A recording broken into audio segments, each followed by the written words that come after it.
왕이신 나의 하나님이여, 내가 주를 높이고 영원히 주의 이름을 송축하리이다. 내가 날마다 주를 송축하며 영원히 주의 이름을 송축하리이다. 여호와는 위대하시니 크게 찬양할 것이라. 그의 위대하심을 측량하지 못하리로다. 우리의 예배를 기뻐 받으시는 하나님 아버지, 성령 강림절 후 둘째 주일을 맞아 주님 앞에 나와 예배하게 하시니 감사를 드립니다. 여호와의 크신 이름을 찬양하며 예배하오니 예배 가운데 임재하여 주시고 주님 홀로 영광받아 주옵소서. 날마다 성령 충만함으로 살아가게 하시고 삶의 모든 자리에서 주님의 이름을 높이며 송축하는 성도 되게 하옵소서. 연초에 작정한 한 영혼을 향한 주님의 마음을 품게 하셔서 그 영혼들을 위하여 기도하며 돌아보고 복음을 전하는 전도자의 삶을 살아가게 하옵소서. 이 시간 드리는 찬양과 기도와 말씀 가운데 성령께서 친히 역사하여 주시고 예배하는 모든 성도들에게 새 힘과 은혜를 더하여 주옵소서. 이 모든 간구 예수님의 이름으로 기원하옵나이다. 아멘.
지난 주간 우리의 삶을 돌아보며 침묵으로 참회의 기도를 드리겠습니다.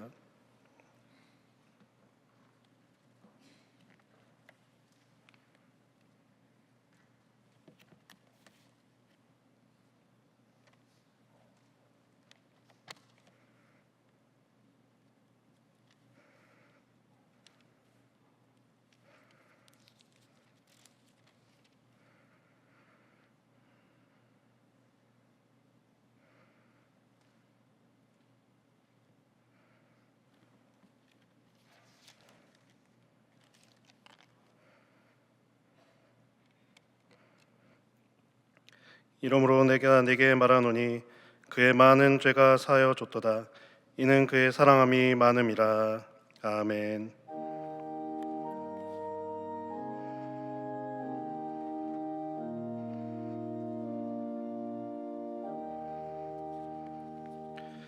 나는 전능하신 아버지 하나님 천지의 창조주를 믿습니다. 나는 그의 유일하신 아들 우리 주 예수 그리스도를 믿습니다.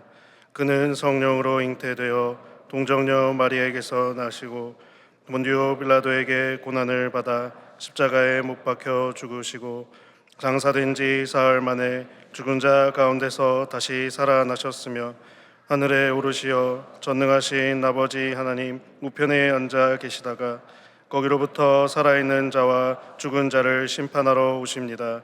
나는 성령을 믿으며 거룩한 공교회와 성도의 교제와 죄를 용서받는 것과 몸의 부활과 영생을 믿습니다. 아멘.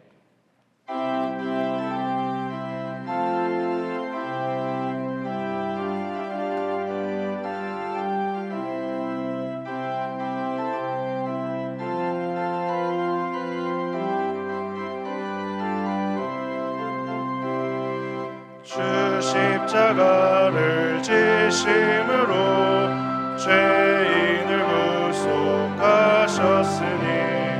그 피를 보고 믿는 자는 주님의 진노 면하겠네. 내가 그 피를 유월절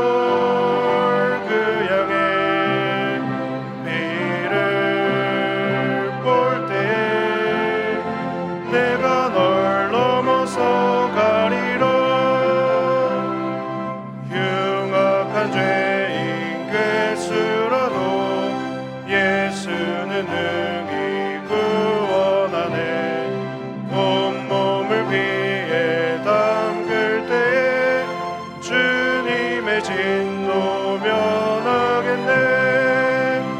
내가 그 피를 유월절 그 양의 피를 볼 때에 내가 널 넘어서 가리라. 심판할 때에 모든 백성 행한 일대로 보응받네. 주님의 피로 죄 씻으며 주님의 진노 면하겠네. 내가 그 피를 유월절 그 양의 피를 볼 때에 내가 널 넘어서 가리라. 그 주의 사랑 그 신은혜 보혈의 능력 의지하세. 심판의 불이 내릴 때에 주님의 진노 면하겠네. 내가 그 피를 유월절 그 양의 피를 볼 때에 내가 널 넘어서 가리라.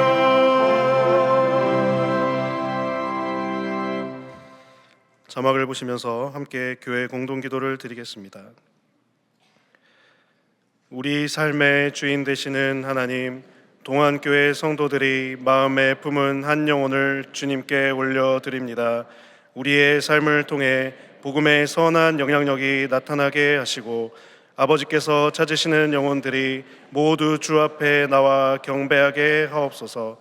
동인선교회, 블루오션, 발리 한인교회, 동안교회가 연합하여 진행하는 인도네시아 발리 선교위에 큰 은혜를 더하셔서 아름답고 풍성한 복음의 열매들이 그 땅 가운데 맺히게 하옵소서.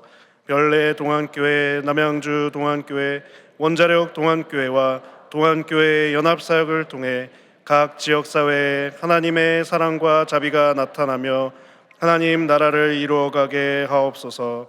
담임 목사님의 가정과 사역을 축복하옵소서. 주여 우리를 불쌍히 여기소서. 주여 우리를 불쌍히 여기소서. 주여 우리를 불쌍히 여기소서. 이제는 나라와 작정한 한 영혼을 위하여 그리고 환우들을 위하여 기도를 드리겠습니다. 거룩하신 하나님 아버지, 이 나라를 기억하여 주시고 좌우로 동서로 남북으로 계층 간 성별 간 나뉘어진 이 나라가 하나 되게 하여 주옵소서. 복음으로 하나 되고 말씀으로 하나 되게 하여 주옵소서. 연초에 작정한 한 영혼을 위하여 간절한 마음으로 기도하고 마음에 품고 전도하게 하여 주시고 동안에 속한 환우들이 치유와 회복의 은총을 누리게 하여 주셔서 환우들 환자들이 하나님의 전에 나와 병사를 털고 일어나 예배하는 기쁨을 허락하여 주옵소서. 주님 모든 기도와 제목에 응답하여 주시기를 간절히 원합니다. 기뻐 받아 주옵소서.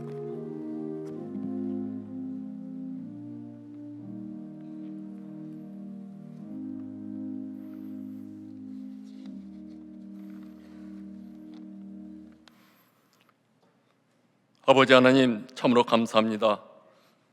성령 강림절 후 두째 주일, 시간과 장소를 정하여 주의 성전에서 마음과 뜻을 모아 전능하신 예수님께 예배드림을 흠양하시고 이곳에 친히 임재하여 성령 충만케 하옵소서. 우리가 주의 도우심으로 예배를 드릴 수 있는 것은 전적인 주님의 은혜입니다. 이 은혜를 알기에 더욱더 믿음으로 광야 같은 세상에서 참고 인내하며 이겨낼 수 있을 뿐만 아니라 겸손하게 더욱 절제와 천국 소망을 덧입고 이 땅 가운데 살아가면서 주님이 찾으시는 그 한 사람이 우리 모두가 되게 하여 주의 사명을 잘 감당하며 주님 기뻐하는 삶을 살아가는 데 부정함 없게 하여 주시옵소서. 자비로우신 주님, 6월달은 우리 민족에게 가슴 아픈 6.25 동란이 있는 달입니다. 우리가 많은 망각 속에 살아가지만 이 전쟁의 씨앗은 우리 부모님 세대들과 선배들의 믿음 없는 선택으로 지금 서로 합하기가 이렇게 어렵습니다. 그러므로 이때에 주를 믿는 저희들이 더욱 기도에 힘써서 전지전능하시는 주님께서 자비와 공의를 베풀어 주셔서 복음으로 하나 되어 평화 통일로 가게 인도하여 주시옵소서. 그러므로 우리에게 6.3 지방선거가 끝남이 아니라 새로운 기도 제목으로 우리의 선택대로 되지 않았다고 낙심하지 않고 또한 선택한 사람이 단성되어 자만하지 않으며 당선된 유정자들이 하나님을 두려워하며 주를 경외하는 마음으로 교육과 정치를 잘 할 수 있도록 기도하는 저희들 다 되게 하옵소서. 하나님, 6월 한 달 우리를 복음의 길로 인도하신다는 제목으로 큐티 특별 새벽 기도를 허락하여 강사신 전도사님들의 주의 말씀과 진솔한 삶의 나눔으로 은혜 받게 하심을 진심으로 감사드립니다. 하나님, 큐티는 하나님 말씀을 머리로 깨닫고 가슴과 마음으로 감동받은 것을 직접 언어와 행동으로 생활로 이어지게 만드는 말씀 적용인 것을 다시 한번 더 깨닫고 실행하여 우리 모두가 진정으로 주님께 쓰임받는 도구가 되게 도와주시옵소서. 성령님을 소진시키지 않고 성령님보다 앞서지 않으며 성령 충만함으로 말씀 나눔을 통해 서로 말씀 적용을 실행하여 주의 귀한 선한 열매를 많이 맺게 하여 많은 사람들에게 넉넉히 나누어주고 축복과 복음의 통로가 되게 하여 주시옵소서. 하나님, 이 시간까지 태의 열매를 위해 기도하는 많은 가정이 귀한 생명을 얻는 축복을 누리게 하옵소서. 사랑의 주님, 이 무더운 여름철 지혜자 되시는 주님께 의지하며 앙망하여 새 힘을 얻고 독수리 날개치며 올라감 같이 우리들 각자 앞에 문제가 쓰나미 같이 몰려올 때 당황하지 않고 문제 넘어 주님의 성미를 발견하는 저희들 다 되게 하여 한 사람도 나고지 않도록 주의 성령께서 함께하여 주시옵소서.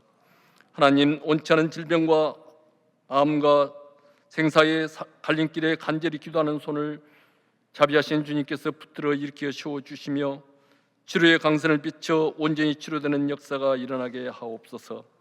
하나님, 이 시간도 세계 각지에서 생명의 위험을 무릅쓰고 주님의 복음을 전한 선교사님들과 그 가정과 사역에 함께하여 주시옵소서. 하나님, 담임 목사님 영권에 강건케 하셔서 주의 귀한 사역과 한국 교회에 크게 쓰임받는 영적인 거장으로 부종하게 하시며 가정에도 주의 평강이 늘 충만하게 임하여 주시옵소서. 말씀을 선포할 때 임재하여 성령 충만케 하셔서 듣는 저희들은 귀한 복음의 열매를 맺게 하여 많은 사람들에게 나누어 주며 전달하는 거룩한 성도의 삶이 되게 하옵소서. 은혜가 풍성하신 주님, 시온 찬양대의 찬양과 반주와 동안 앙상블의 연주를 기뻐 받으시며 이 예배를 위해 이름도 없이 빛도 없이 봉사하고 헌신하는 모든 분들에게 하늘의 신령한 복과 땅의 기름 복이 가득 차게 하옵소서. 우리의 찬양과 경배를 늘 받기에 합당하신 주 예수 그리스도 이름으로 기도드립니다. 아멘.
준비하신 예물과 선교원금, 비전원금을 봉헌하겠습니다.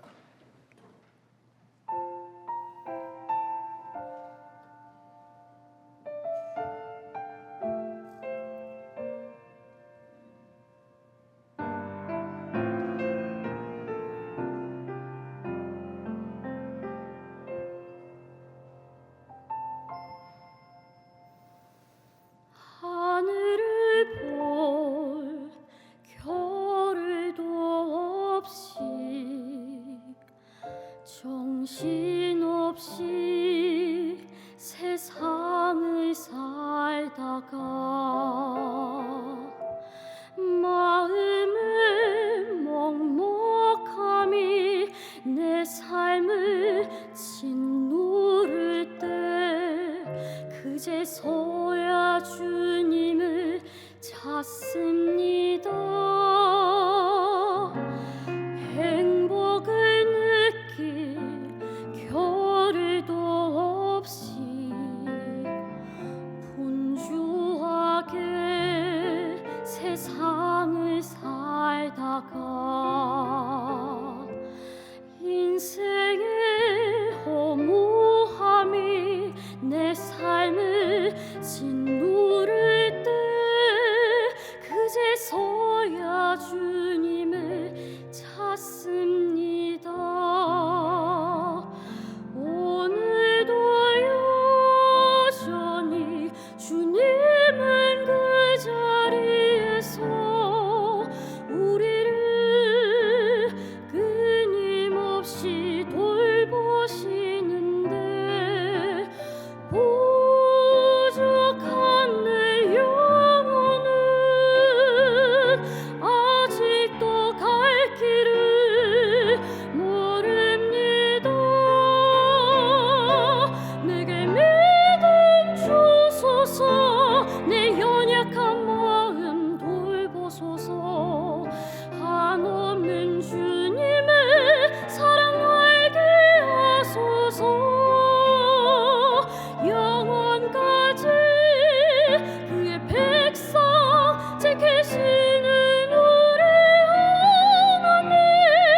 오신 것 같다 해도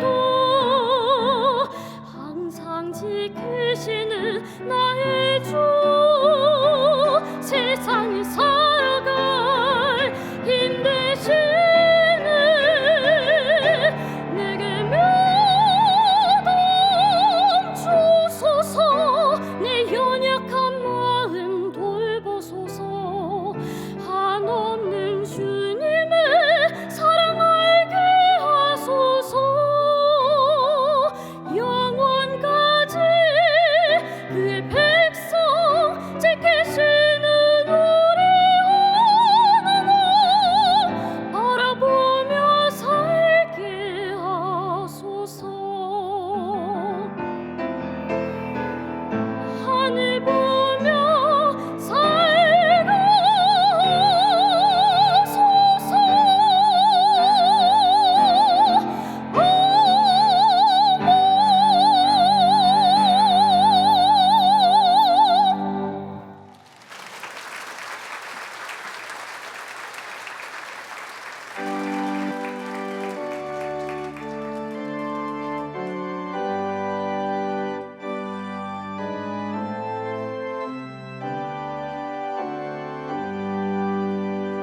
나의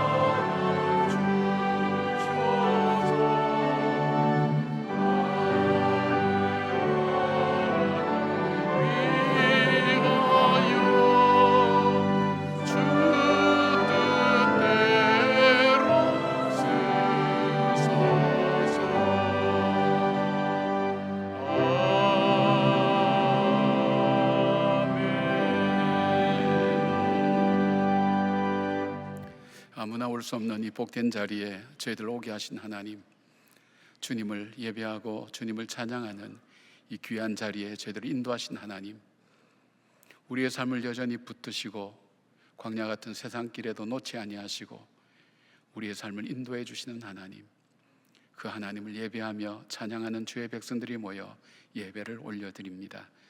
주님, 이 자리에 임재하여 주셔서 아무나 올 수 없는 이 자리에 저희들을 불러서 초청하셔서 하나님 주님의 예배 자리에 오게 하셨사오니 한 사람도 그냥 왔다가 그냥 가지 않도록 하나님 삶 속에 주님의 음성을 들려주시고 주님의 길을 보여주시옵고 낙심과 절망 가운데서 다시 일어나게 하시고 캄캄한 그 가운데서도 길을 찾아 나서는 하나님 놀라운 주님의 은혜가 임할 수 있도록 함께하여 주시옵소서. 길이요 진리요 생명 되신 주님, 길을 잃어버린 주의 자녀들 위해 하나님께서 친히 길을 열어주시옵고 하나님 인생의 기준을 잃어버린 주의 자녀들 위해 진리 되신 주님께서 하나님 깨우쳐 주시오며 생명 되신 주님께서 오늘도 지치고 힘든 우리의 인생길을 하나님 힘차게 걸어가기에 부족함이 없도록 새 힘을 부어 주시옵소서. 귀한 예물을 구별하여 아버지 것을 올려드리고 하나님 주 앞에 영광 돌리는 주의 자녀들의 예물을 기뻐 받아주실 뿐 아니라 이분들의 믿음과 삶과 하나님 귀한 헌신들을 기억하여 주시고 생업의 현장과 가정 위에도 함께하여 주시며 하나님 기도하는 제목 위에도 신실하신 주의 응답으로 함께하여 주시옵고 드리지 못한 주님의 자녀들의 눈물의 예물도 주님 받아 주셔서 때를 따라 돕는 주의 은혜로 함께하여 주시옵소서. 하나님 매일매일 주님께서 소망을 주시지 아니하면 일어설 수 없는 하나님 질병을 갖고 투병 중에 있는 우리의 지체들도 있습니다. 아버지 주님의 말씀으로 산 소망을 주시옵고 그 병상에서 일어나며 회복되는 하나님의 은혜가 있게 하여 주시기를 원합니다. 인생을 살 때 하나님 지치도록 힘든 일과 막막한 일 앞에 하나님 어찌할 줄 모르는 주의 자녀들 위에도 주님 함께하여 주시어서 주님의 지혜와 주님의 능력을 덧입게 하여 주시고 우리를 살피시는 하나님의 사랑을 하나님 분명히 확인하는 복된 시간들이 되게 하여 주시기를 원합니다. 하나님 나라가 많이 어렵습니다.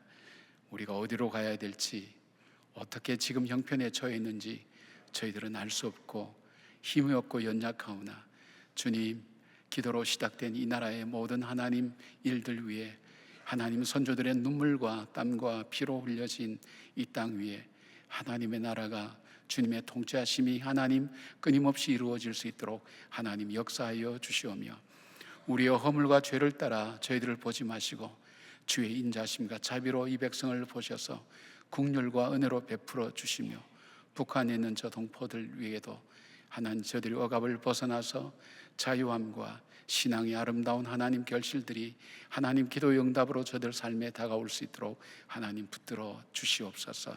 주님만 영광 받으시는 예배 되기를 원하옵고 예수님의 이름으로 기도드리옵나이다. 아멘.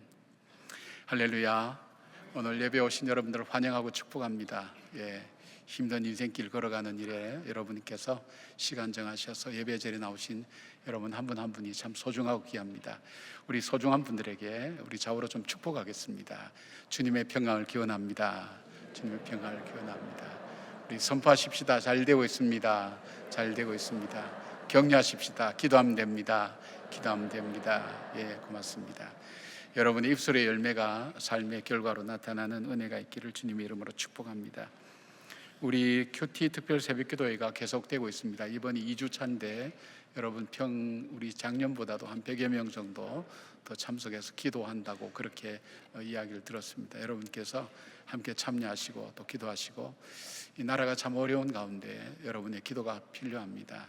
또 이 민족이 가야 될 그 길들도 우리가 참 어렵습니다. 우리 지방선거 위에 더 나누어짐이 가속될 것 같아서 걱정스러운 일들이 참 많죠. 여러분들께서 기도하셔서 하나님이 통치하시는 하나님 나라가 이루어질 수 있도록 여러분께서 마음을 다해 기도해 주시면 고맙겠습니다. 매일 5시 10분에 시작하게 됩니다. 림바나바와 중보기도학교 계속 모집 중에 있고요. 지금 1층에 내려가시면 우리 청년 엑즈 앤 브릿지라고 부르는데 우리 대학부입니다. 우리 대학부 지체들이 금년 여름 농촌 봉사 가기 위해서 지금 그 기금 마련으로 바자회를 하고 있습니다. 수면 100% 티를 판매하고요.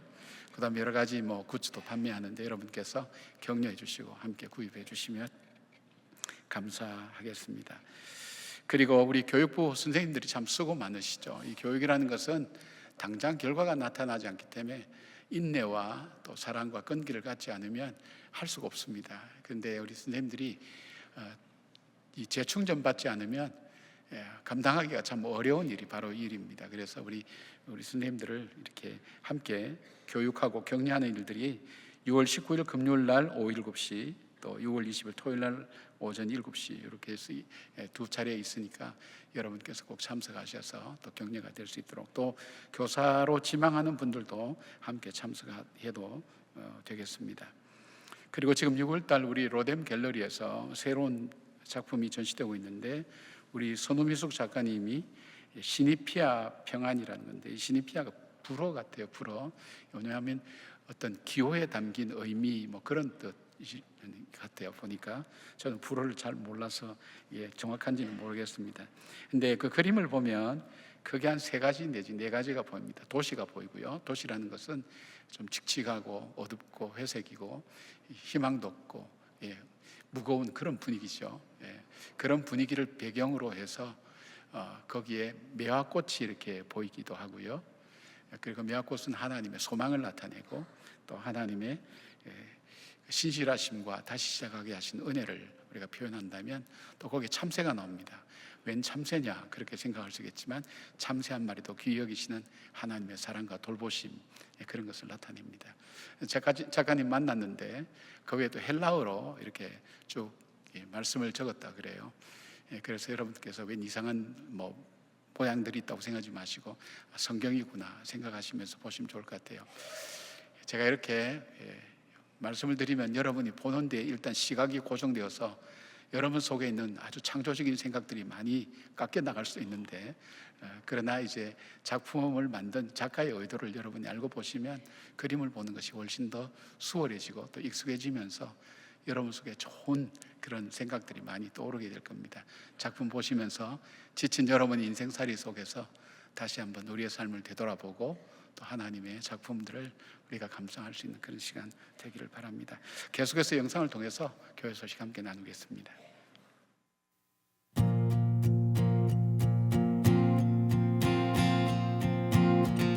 주님의 마음이 있는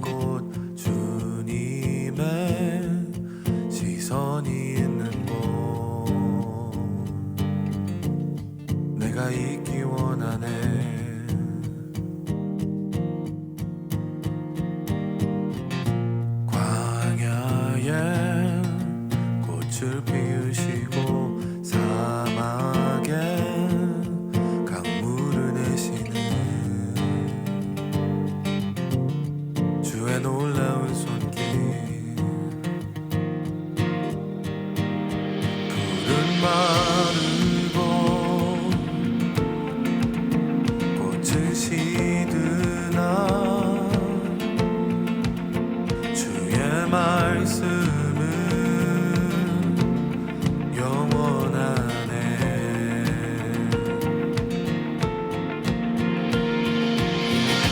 나의 마음 주의 성전이 되어 영원한 주의 말씀을 향해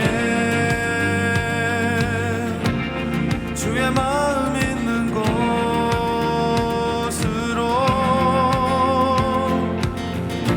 나의 삶 주의 말씀을 따라 이루신 주의 나라를 향해 주의 시선 있는 곳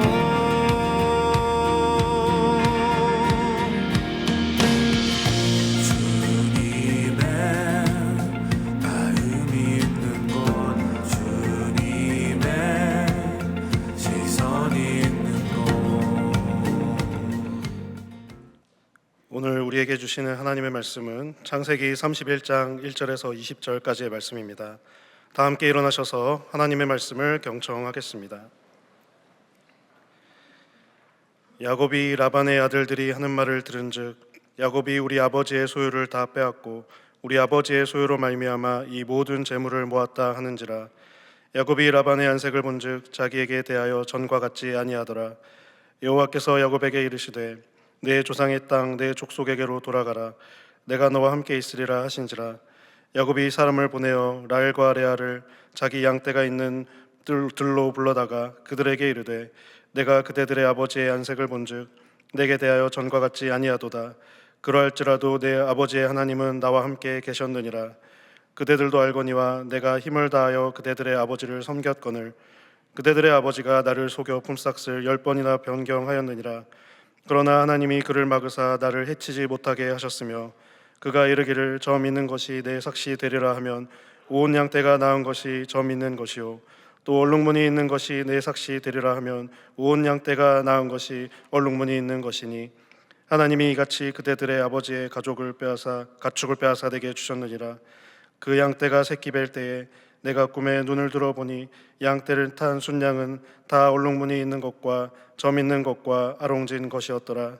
꿈에 하나님의 사자가 내게 말씀하시기를 야곱아 하기로 내가 대답하기를 여기 있나이다 하매 이르시되 내 눈을 들어보라. 양떼를 탄 순양은 다 얼룩무늬 있는 것, 점 있는 것과 아롱진 것이니라. 라반이 내게 행한 모든 것을 내가 보았노라. 나는 베델의 하나님이라. 내가 거기서 기둥에 기름을 붓고 거기서 내게 서원하였으니 지금 일어나 이곳을 떠나서 내 출생지로 돌아가라 하셨느니라.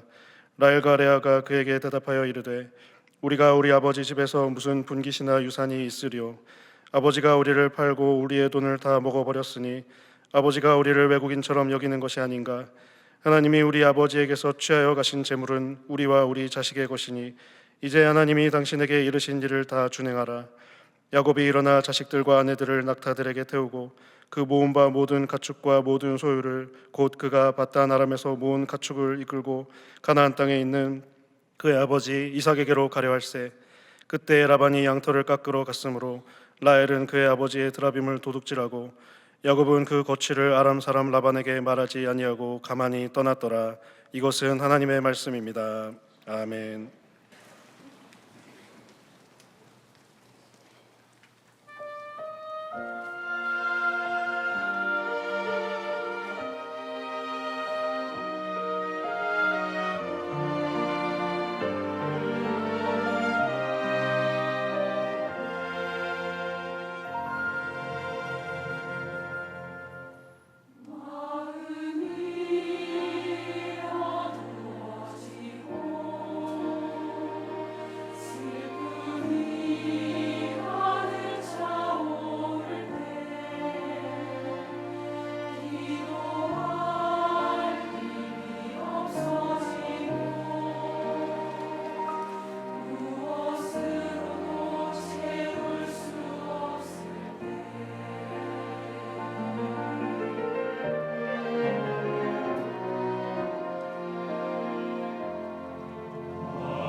가끔 성가대 찬양을 들으면요, 저분들이 내 설교 원고를 어디서 봤을까 생각이 들 때가 있어요. 오늘 설교하고 연결되는데 우리 시온 찬양대와 우리 동안 오케스트라 위해서 다시 한번 격려와 또 사랑의 박수 보내주시기 고맙습니다. 감사합니다. 예. 우리가 사는 인생에는 반드시 위기가 찾아옵니다. 어떨 때 위기가 되는가 하면 예상하지 못한 크고 놀라운 일들이 삶 앞에 갑자기 닥쳐왔을 때, 그리고 일에 크고 적음에 상관없이 내 능력으로 감당하지 못하고 내 방법으로 다 해도 해결점을 찾지 못할 때, 그리고 어떤 경우는 위기였는데도 그것도 모르고 지나가다가 나중에 지나고 나서야 그때가 참으로 위기였구나, 그리고 삶이 그래서 어려웠구나 하는 것을 깨닫는 등 이런 위기라는 것을 떠나서는 우리 인생을 얘기할 수가 없습니다. 그런데 이 위기를 한문으로 말할 때는 위험한 기회라고 그렇게 풉니다. 위험한 기회. 위험하기는 위험하지만 기회가 된다고 하는 그런 의미입니다. 왜냐하면 이 위기를 지나면서 사람들은 목표를 수정하게 되고요, 그리고 자기의 태도와 자세를 바꾸게 되고, 그리고 자기가 걸어가는 삶의 보폭을 조정하는 전반적인 삶의 변화가 일어나면서 새로운 변화를 일으킬 수 있는 굉장히 중요한 시기가 되기 때문입니다. 야곱의 인생도 그랬습니다. 그는 복 있는 인생을 살아보기 위해서 노력하다 보니까 원하지 않게 형과 아버지를 속이고 장자권을 빼앗게 되죠. 그런데 그 대가로 형의 살해 위협을 피해서 800km나 떨어진 외삼촌 라반의 집으로 도망해야 했습니다. 하지만 그곳에서의 삶이 만만하지 않았죠. 무려 20년 동안 외삼촌 라반의 사기와 착취를 당하면서 고달픈 세월을 보냈습니다. 그런데도 불구하고 하나님의 은혜로 대가족을 이루고 또 재물을 모으게 되었습니다. 이제 겨우 살만해졌는데 야곱의 삶에 또다시 큰 위기가 찾아오게 됩니다. 20년간 익숙해졌던 이 땅에서 더 이상 살아갈 수 없겠다는 위기의식이 그에게 찾아오게 되었습니다.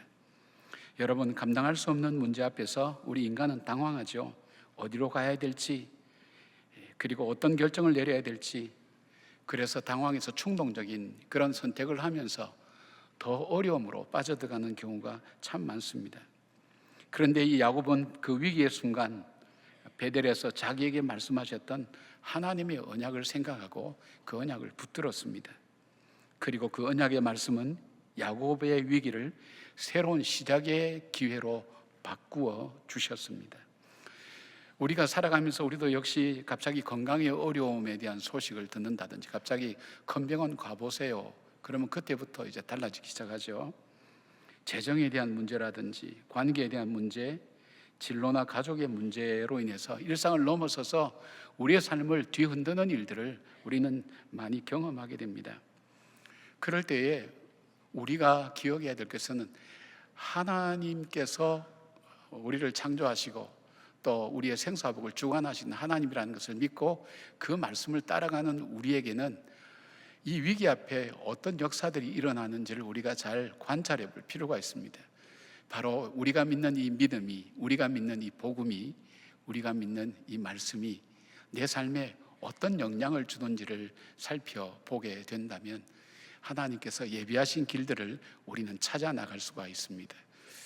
오늘 야곱을 통해서, 오늘 우리에게 이 위기를 통해서 말씀하시는 하나님의 방법과 하나님의 길을 우리가 찾아서 위기를 통해 여러분의 삶이 한 걸음 더 한 단계 올라서는 계기가 되고 하나님께 더 가까이 나가는 그런 기회가 되기를 주님의 이름으로 축복합니다.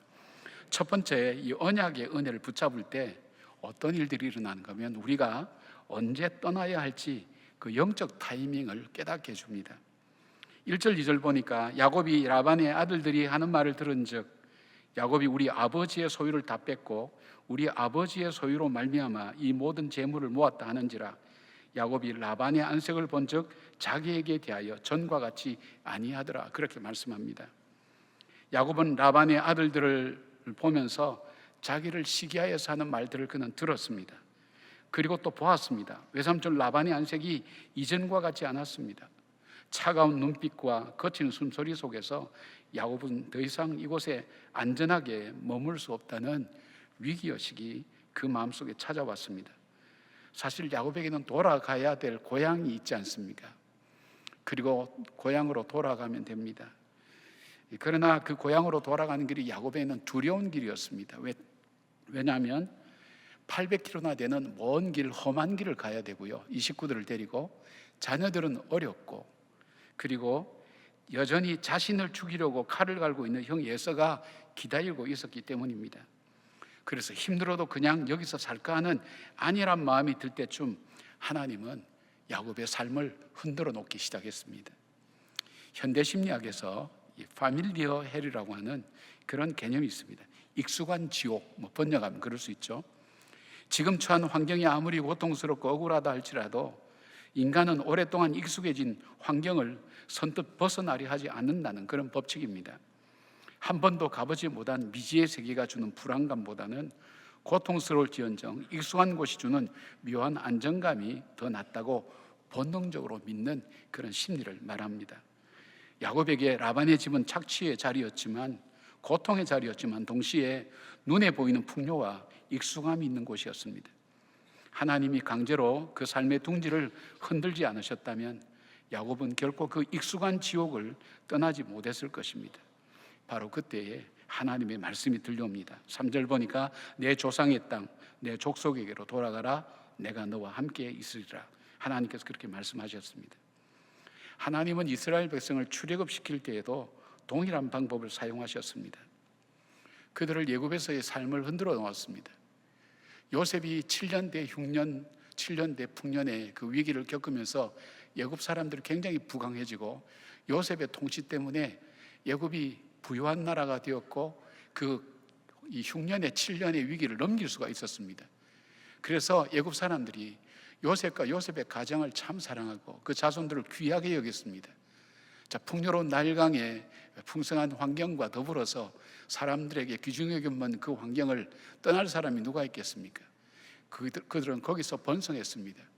그곳에 안락하고 안주할 무렵에 요셉을 알지 못하는 왕들이 들어오면서 그 백성들 노예로 삼았습니다. 고통 가운데 그들을 몰아넣었습니다. 하나님은 하나님 백성이 고통당하는 거 원치는 않습니다. 그러나 하나님이 쓰는 방법은 그 고통을 통해서 그들의 삶을 일깨웁니다.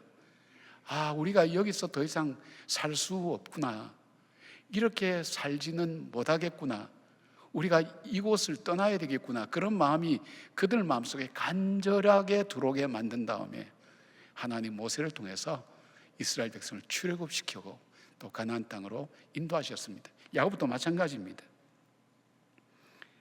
더 이상 내가 이런 모습으로 계속 살아갈 수는 없겠구나, 내가 여기에 안주할 수 없겠구나 하는 생각을 가질 만할 때에 하나님은 그 환경의 어려움을 통해서 인생의 자기를 둘러싸고 있는 울타리를 무너뜨리면서 야곱의 마음에 균열을 가게 했고, 그 균열 사이로 하나님의 음성이 그에게 들려지게 된 것입니다. 여러분, 우리가 내 계획과 편안함에 취했을 때에는 주의 음성이 들리지 않습니다.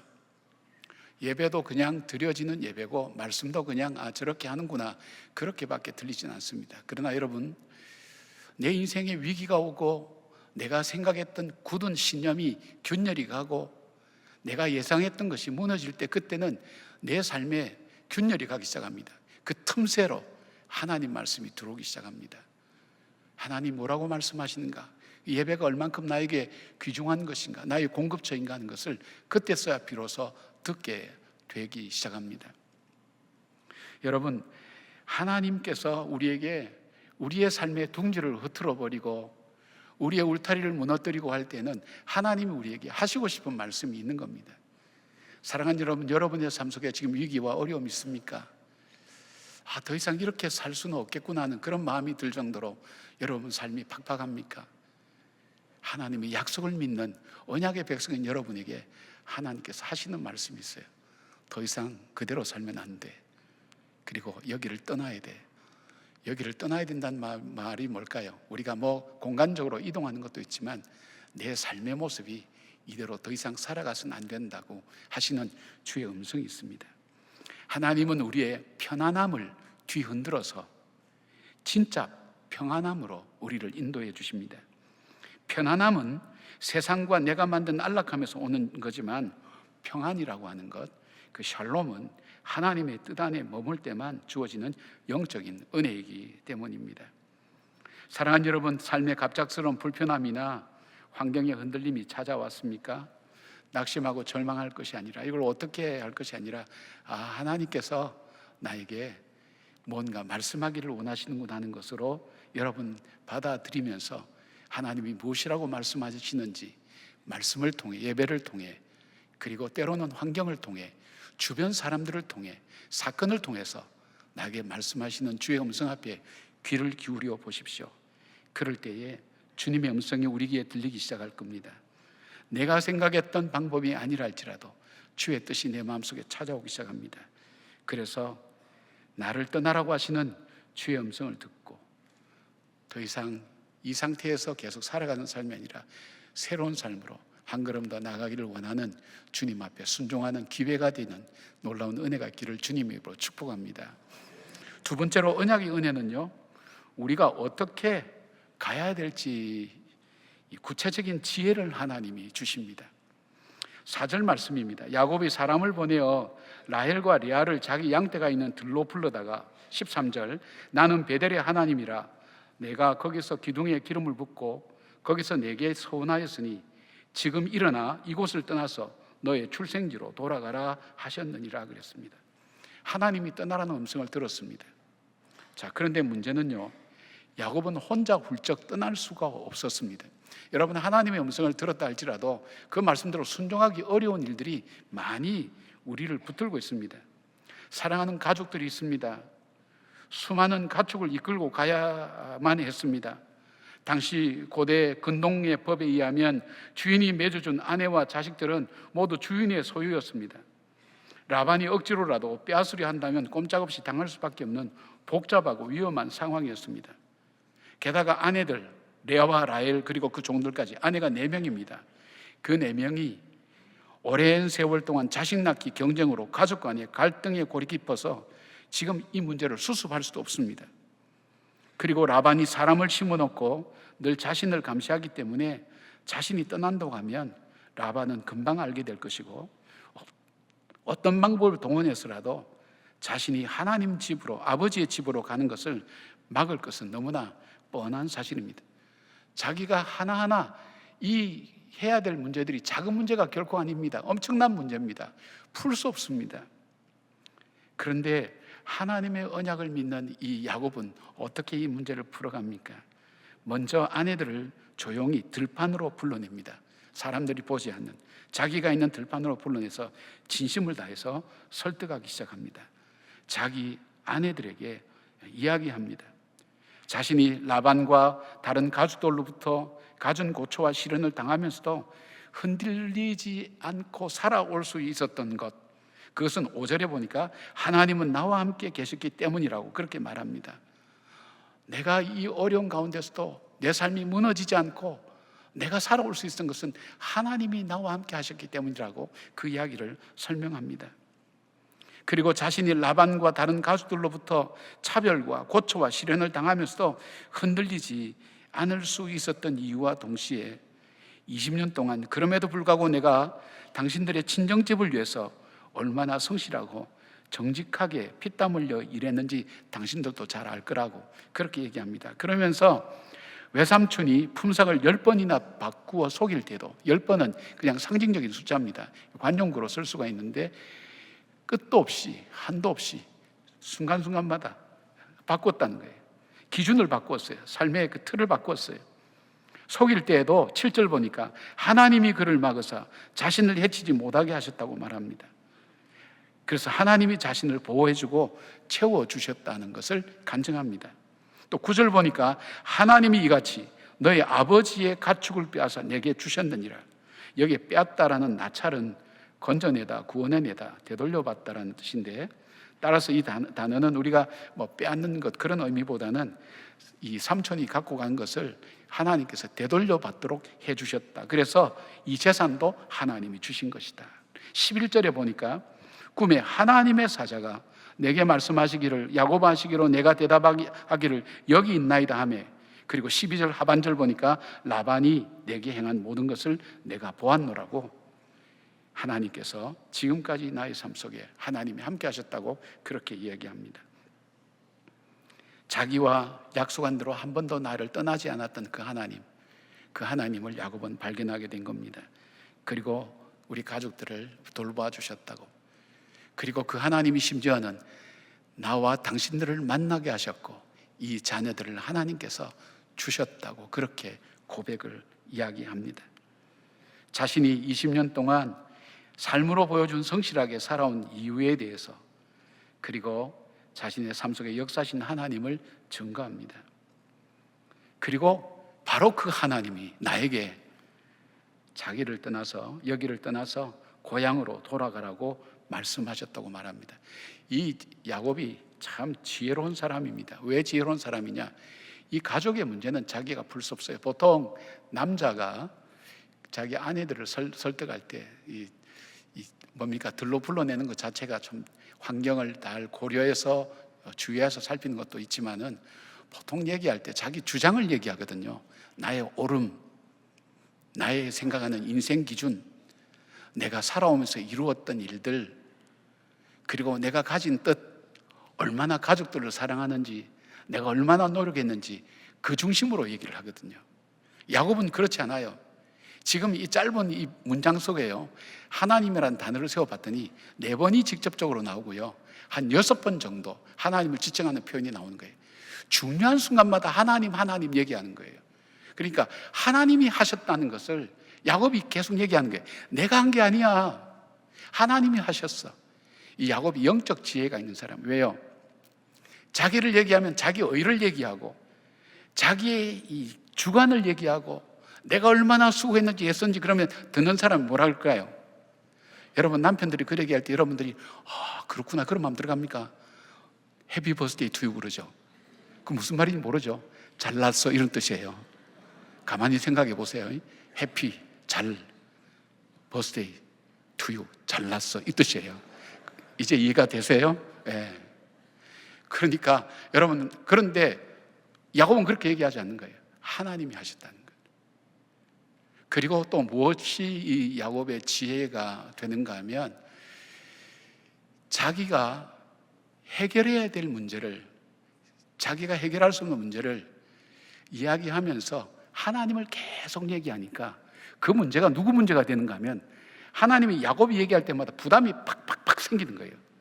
뭐든지 하나님이 하셨다 그러니까 하나님이 뭔가 책임을 지고 해결해 줘야 될 것 같은 그런 마음이 들 정도로 야곱이 하나님을 범사에 인정하는 거예요.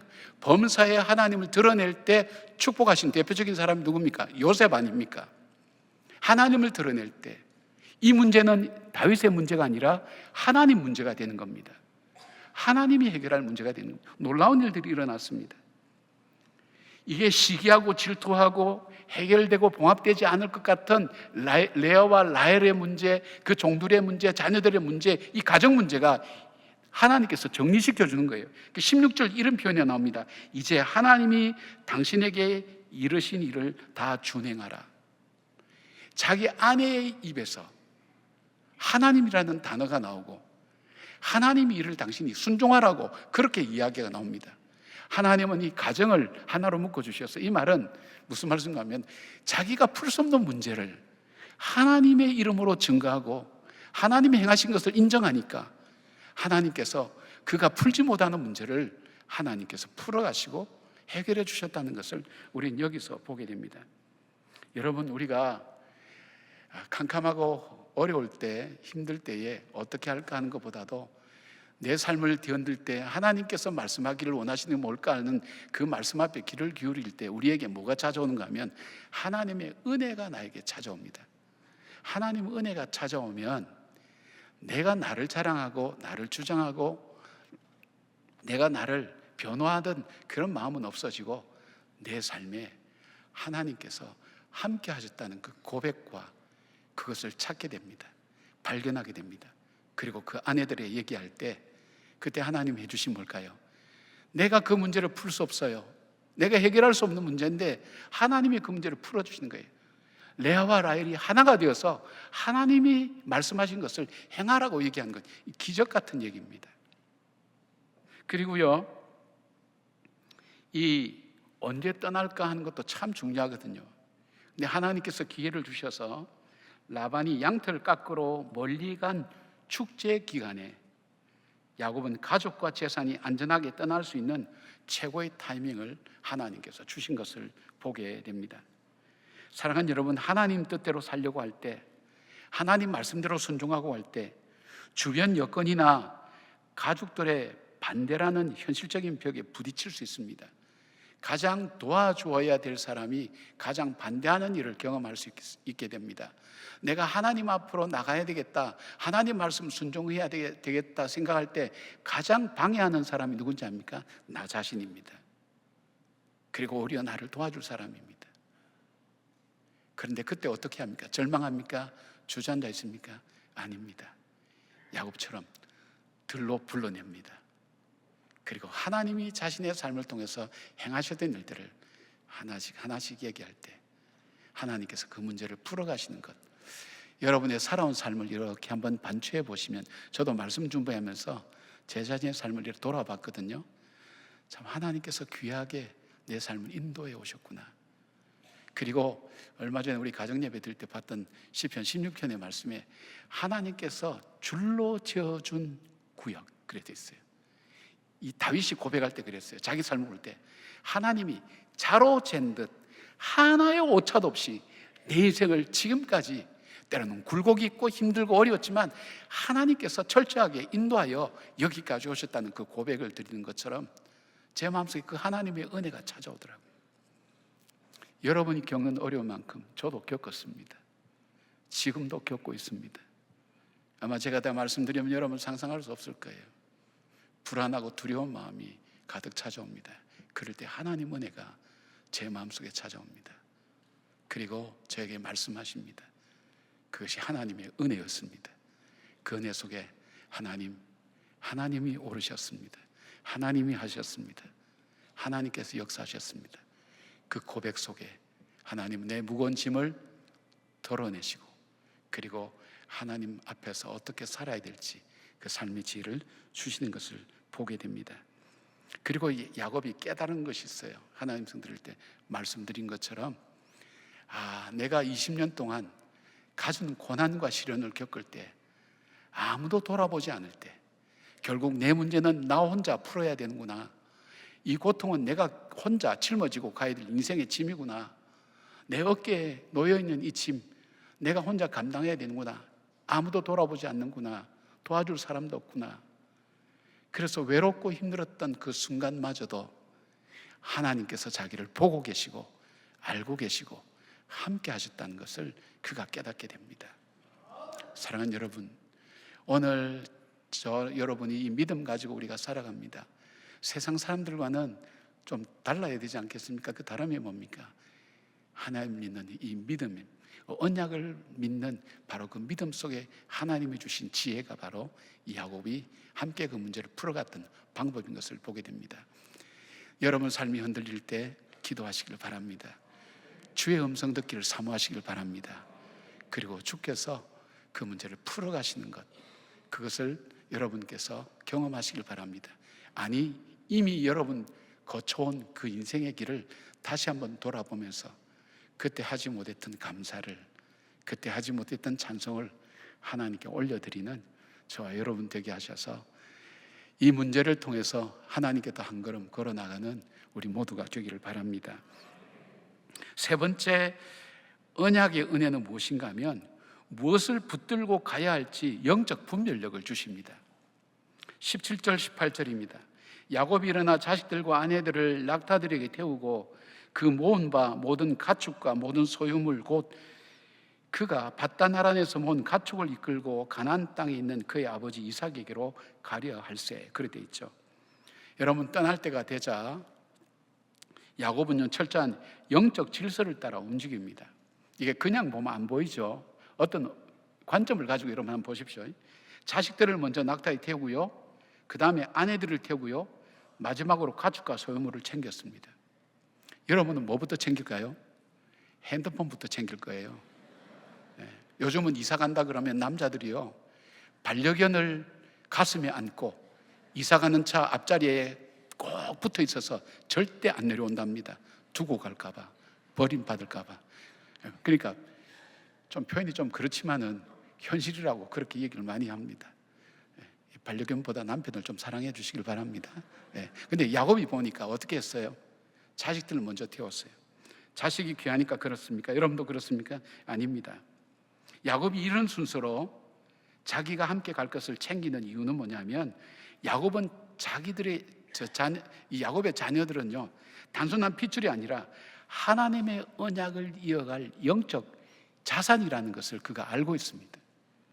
하나님의 언약을 이어갈 영적 유산이라는 그 분별력이 있었습니다. 여러분, 우리가 삶의 자리를 이동하거나 위기를 통과할 때에 무엇을 버리고 무엇을 가져가야 할지 우선순위를 잘 정해야 됩니다. 가져가지 말아야 할 것을 챙기면 그것은 삶의 무거운 짐이 되고 쓰레기가 됩니다. 반면 반드시 챙겨야 될 영적인 가치를 놓치면 우리는 우리의 미래를 잃어버리게 됩니다. 레아의 경우를 볼까요? 레아는 그가 라헬과 늘 비교해서 나오던 사람 아닙니까? 자기 동생 라헬은 총명해요, 눈도 또록또록해요, 잘 살아요, 자신감도 있어요, 그리고 사람들의 매력을 끌만한 능력도 갖고 있었어요. 그러나 자기는 언니지만 늘 그 동생과 비교를 당하는데 결국 야곱에게까지 그 비교를 당하면서 정말 싫어하는 결혼, 반대하는 결혼, 거부하는 결혼을 그는 할 수밖에 없는, 인생으로 말하면 철저하게 거절당하는 인생이었단 말이에요. 그래서 그는 이 결혼 생활 속에서 최대의 목표가 있다면 남편 사랑을 독점하는 거예요. 그리고 자녀들을 하나님께서 주셨어요. 그 자녀들이 소중한 이유는 딴 이유가 없었어요. 바로 이 아들들 통해서 남편의 사랑을 받을 수 있겠구나. 이 사랑을 받을 때 자기는 행복할 것 같거든요. 인생의 모든 것을 이루는 것 같거든요. 그래서 아들들 이름 놓을 때 한 맺힌 뜻을 가진 이름들이에요. 첫 아들 놓을 때 보라 루벤이라, 보라 아들이라 이 뜻이에요. 둘째는 시몬이에요. 시몬은 들으셨다. 하나님께서 내 원통한 소리를 들으셨다. 셋째는 레위죠. 연합했다는 뜻이에요. 이제 남편이 나와 연합하리라. 저보다 한 맺힌 이름을 지었어요. 근데 그가 그 과정을 겪으면서 네 번째 가서 자기의 삶을 돌아본 거예요. 라헬의 태는 막으시고 나의 태를 열어서 4명이나 아들을 연달아 주신 하나님. 깨달은 거예요. 아, 그렇지. 내 인생에서 내 인생의 행복은 내가 잘나고 못나고 있는 것에 달리는 것이 아니라, 야곱이 나를 사랑하고 사랑하지 않는 것에 있는 것이 아니라, 내 인생에 있어서 행복은 하나님이 나를 돌아보시고 나와 함께 계셨다는 그 사실. 나는 몰랐는데 나의 삶 속에 내가 아파하고 힘들어하고 열등감 가지고 고통당하는 그 순간에도 그 하나님은 나를 생각하시고 나와 함께 하시고, 그리고 나의 억울하고 아픈 심령을 아시기에 라헬의 태를 닫고 나에게 아들을 주셔서 내 삶을 인도해 오신 그 하나님. 그래서 네 번째 아들은 이름을 바꿨어요. 달리 했어요. 유다라고. 이제 내가 하나님을 찬송하리로다. 바뀌었어요. 자기의 인생의 기준이 아들이 아니었어요. 인생의 우선순위가 야곱이 아니었어요. 그의 삶의 인생 기준은 바로 하나님이었어요. 하나님께서 자기 인생의 기준이었어요. 자, 그런데 그 유다를 통해서 무슨 일들이 일어났습니까? 하나님을 찬양하고 하나님께 우선순위를 둔 그 자녀를 통해서 주신 하나님의 축복이 바로 이 레아의 넷째 아들을 유다를 통해서 이 이스라엘의 성군, 바로 이 다윗이 탄생했죠. 또 그 뒤를 이어서 뭡니까? 메시아 예수 그리스도가 바로 유다의 지파를 통해서 태어나게 된 거예요. 미래를 열어가고 축복을 열어가는 그 은혜를 베풀어 주신 거예요. 하나님을 우선순위로 세웠더니, 하나님께 내 인생의 목표를 세웠더니, 그 하나님이 내 삶 속에 지금도 언약하신 대로 20년 동안 침묵했던 그 하나님이 아니라, 일평생 삶 속에서 말씀이 없인 그 하나님이 아니라 약속하신 대로 내 삶을 살펴보시고 나를 사랑하셨던 그 하나님을 레아는 발견한 거예요. 그러니까 레아는 야곱을 따라 나서죠. 그런데 영적 질서를 세우고 나가는데 문제가 생겼어요. 하나님은 바로 이 사건을 통해서 우리로 하여금 분별하도록 대비시켜 주시는 사건을 내용을 사건을 하나 넣었어요. 19절에 보니까 그때 라반이 양털을 깎으러 갔으므로 라헬은 그의 아버지 드라빔을 도둑질하고 그랬어요. 라헬이 아버지 라반의 집에서 드라빔이라는 것을 훔쳐 나온 것입니다. 이 드라빔은요, 당시 그 집안의 장자권을 증명하는 법적 증표이자 가정의 안전을 지켜준다고 믿었던 가정의 수호신이었어요. 자, 자녀가 없는 그가 하나님께 간절히 기도해서 기적적으로 아들 요셉을 얻었어요. 하나님이 살아계시고 하나님이 함께 계심을 알아요. 알지만 그가 막상 800km의 험난한 광야길을 가야 되고 알지 못하는 곳에 알지 못하는 사람들을 만난다고 하니까 그에게 인간적인 두려움이 찾아오게 된 겁니다. 눈에 보이지 않는 하나님의 언약보다도 눈에 보이는 우상 드라빔이 자기를 지켜줄 것이라고 그는 그렇게 믿어서 그 드라빔을 훔쳤어요. 나중에 라반이 추격에 와서 드라빔을 찾을 때에 라헬은 그것을 어디에 있었어요? 말 안장 밑에 깔고 앉아 생리 핑계를 대면서 속이게 됩니다. 자기를 지켜주는 신이라고 믿는 그 드라빔을 자기 엉덩이 밑에 깔고 앉아 있는 것, 좀 묘하지 않아요, 여러분? 우리의 모습 같지 않아요? 어쩌면 나의 탐욕이라는 그 드라빔을 숭상하면서도 사실은 내 엉덩이 밑에 깔고 앉아있는 이 모순된 삶을 살고 있는 우리의 모습 아닐까요? 영적 질서를 잃어버렸죠. 여러분, 명품 가방을, 여러분 우리 자매들은 가방을 갖고 다니시는데 이게 명품인지 아닌지 구별하는 방법이 있다네요. 어떻게 구별하냐? 비가 올 때 이 가방을 머리에 쥐고 안 맞으려고 막 이렇게 가는 가방은 가짜랍니다. 근데 진짜는 어쩌는가 하면 비가 오면 비를 맞아도 이 가방에 안 적기 위해서 가슴에 품고 이렇게 막 달려가는 게 진짜 가방이랍니다. 또 하나의 기준이 있어요. 자리에 앉았는데 자리가 좀 축축하고 좀 더러워요. 그러면 명품을 가진 사람은 자기가 대충 치우고 그 자리에 앉고 그 가방을 자기 무릎팍 위에 올려놓는답니다. 근데 가짜를 가지고 있는 사람은 가방을 깔고 앉는답니다. 이게 구별 방법입니다. 여러분, 이게 우리의 모습을 얘기하는 것 아니겠어요? 하나님 말씀을 믿고 그 말씀대로 따라간다고 하면서도 정작 자기를 지켜주고 보호해준다고 믿는 그 드라빔을 우선순위로 붙들고 있는 우리들, 그러면서도 소중하게 여긴다고 말은 하면서 정작은 우리에 대해 탐욕의 자리에 깔고 살아가는 우리 자신들은 아닌지요? 드라빔은 내 속에 있는 탐욕과 그리고 죄악의 뿌리와 상처의 아픔들을 담고 있는 바로 그런 모습 아닐까요? 여러분, 상처를 안고 우리 인생을 바로 한 단계 한 단계 걸어갈 수는 없습니다. 나의 아픔을 안고 무거운 짐을 안고 갈 수는 없습니다. 드라빔을 내려놓고 가야 되는 것입니다. 이 하버드 경영대학원 교수들과 조직심리학자 카롤 와이크가 인간의 치명적인 집착을 경고할 때 반드시 인용하는 사건이 있는데 그게 맨굴치 산불 참사라는 건 이용합니다. 우리는 좀 낯설죠. 이게 뭐냐면 1949년도 미국의 몬태나주 맨굴치 계곡에 거대한 산불이 발생되었습니다. 이 평범하게 이 산불을 진화할 수 없기 때문에 15명의 베테랑 이 낙하산 소방대원들이 투입되었습니다. 그런데 이들이 불을 진화할 때 갑자기 바람의 방향이 바뀌면서 불길이 대원들을 향해 오기 시작했습니다.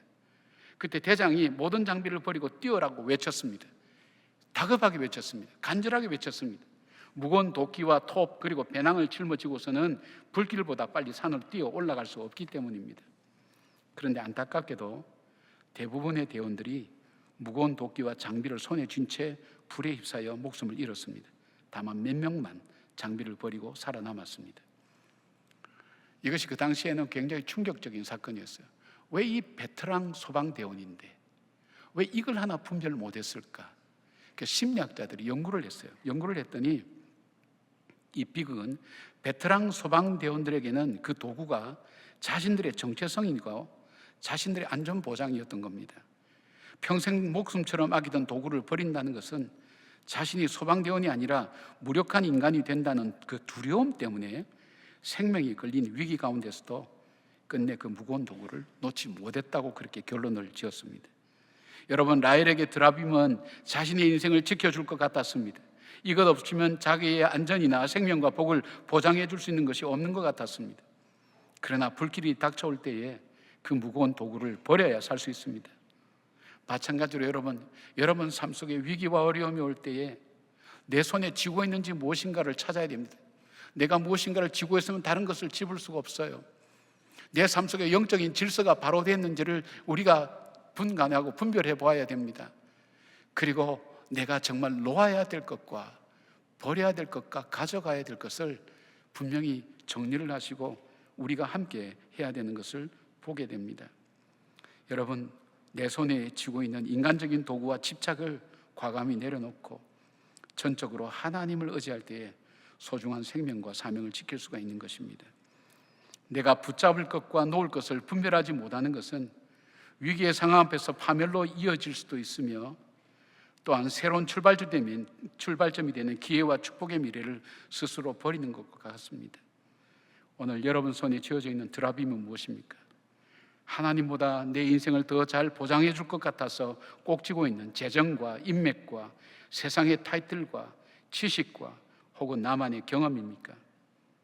위기의 순간일수록 나의 삶의 우선순위를 잘 살펴봐야 됩니다. 내가 놓아야 될 것과 붙잡아야 될 것, 내가 품어야 될 것과 그리고 내팽개쳐야 될 것, 내가 사랑해야 될 것과 미워할 것, 이 분별 못할 때 우리는 위기는 우리에게 비극이 되는 것을 보게 됩니다. 야곱처럼 하나님의 영적 질서를 잘 회복하고 그리고 무엇을 붙들고 무엇을 놓고 가야 될지를 분별하는 지혜가 우리들 속에 없으면 이 위기는 고스란히 우리에게 비극으로 다가오게 된다는 것입니다. 너희는 먼저 그의 나라와 의를 구하라는 하나님 말씀을 붙잡아야 됩니다. 가짜 안전장치를 버릴 때에 비로소 진짜 우리를 살리시는 하나님의 손길이 보이기 시작하는 것입니다. 사랑하는 성도 여러분, 야곱의 하나님, 오늘 우리의 하나님이시죠. 야곱은 우리가 이 땅에서 영원히 살 것처럼 안주하는 것을 원치 아니하십니다. 그래서 때로는 인생의 시련과 위기라는 파도를 통해서 삶의 둥지를 흔드시고 언제 떠나야 할지 그리고 어디로 가야 될지 영적 타이밍과 방향을 알게 하십니다. 하나님의 언약을 붙들 때 위기 가운데서 어떻게 헤쳐나갈지 주님은 지혜를 주십니다. 끝까지 버리지 못했던 내 마음속에 드라빔과 같은 우상을 하나님 발견하게 하시고 버리게 하십니다. 우리는 하나님의 언약을 받은 백성입니다. 예수 그리스도의 보혈로 구원받고 이 땅의 축복의 통로로 부름받은 사명자들입니다. 위기를 만날 때에 내 능력을 신뢰하거나 드라빔을 의지하지 마십시오. 내가 몰랐지만 나도 모르는 사이에 내 삶에서 하나님이 얼마나 도우셨는가 하는 것을 은혜가 내 속에 올 때에 그때 발견할 수가 있습니다. 오늘도 여러분 가장 힘들고 나는 외롭다고 혼자라고 얘기하고 있지만 여러분 은혜의 눈을 들어서 우리가 다시 볼 때 가장 가까이 하나님께서 함께하고 계신다는 것을 깨닫게 됩니다. 저는 제가 참 외로웠던 순간이 뭐냐면 미국에 있을 때에 정말 외롭고 고통스러워서 집에서 자지 못하고 교회에서 잤습니다. 미국 시카고에 영하가 20-30도 되는 그 겨울에 조그만 모포 하나 들고 강대상에 올라가서 기도한다고 했는데 기도가 됩니까? 무섭죠. 그때만큼 외로웠던 적은 없었습니다.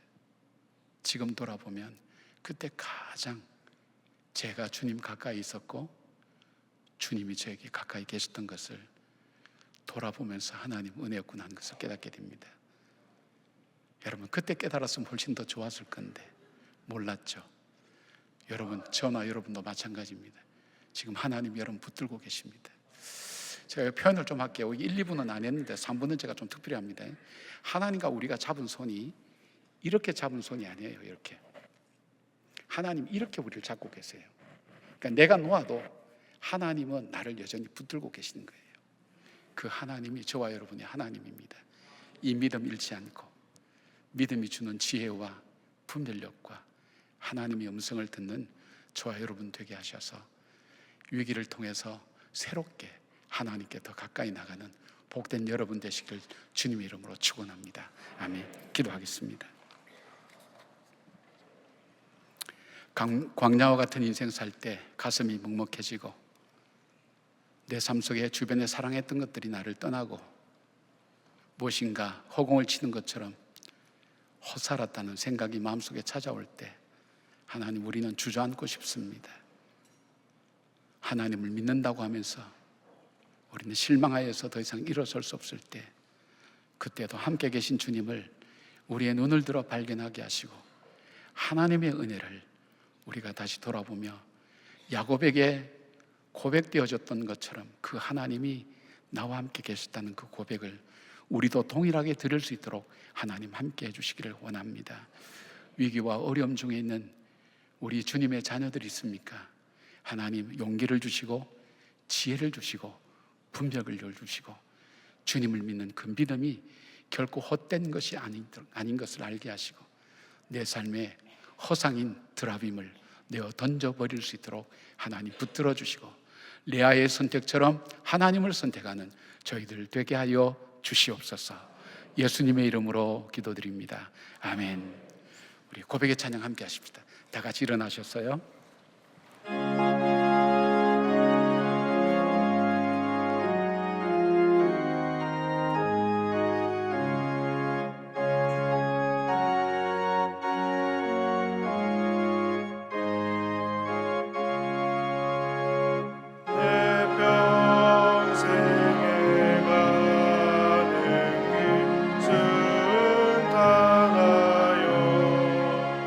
늘 전쟁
말씀을 함께 선포하시겠습니다.